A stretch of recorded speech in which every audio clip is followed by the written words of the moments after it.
Welcome to my channel. তো আজকে মিরপুর থেকে সাভার এসে কী করলাম সেটাই থাকছে আজকের ভিডিওতে। হ্যালো সবাইকে। তো আজকে আমি ঘুম থেকে উঠেই বারান্দায় চলে গেলাম। কিছু কিছু ফুল ফুটেছিল, আর এরপর আর কোনো ক্লিপ নেইনি। এরপর একটা পার্সেল চলে আসছিল ও জিরো পেজের। তো হচ্ছে এখানে একটা থানাকা প্যাক অর্ডার করেছিলাম আর একটা সিরাম অর্ডার করেছিলাম।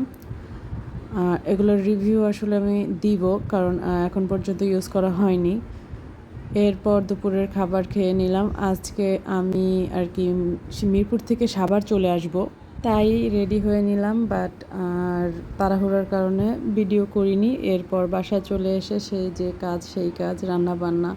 এতদিন একটু ছুটি ছিল, যার কারণে আর কি কোনো নিজের উপর অতটা প্রেশার পড়েনি। আর এরপর থেকে তো নিজের কর্মজীবনের মতোই বলা যায় যে হচ্ছে ঘরের কাজ শুরু। তো রাতের বেলায় আর কি কচুরমুখী সেদ্ধ করে নিয়েছিলাম, এটা রান্না করব।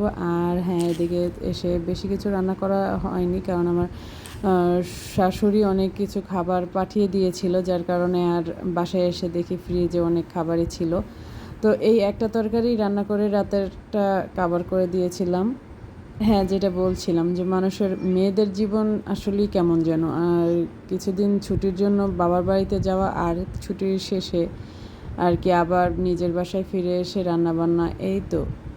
আর তখন আমার মেয়ে আর কি ঘুমিয়ে পড়েছিল, আর এজন্য রান্না করতে আমার একটু সুবিধা হয়েছিল। ওকে নিয়ে আসলে বেশি রান্নাবান্না করা যায় না। তো এই তো, আজকের ভিডিওটা এই পর্যন্তই। ভালো থাকো সবাই।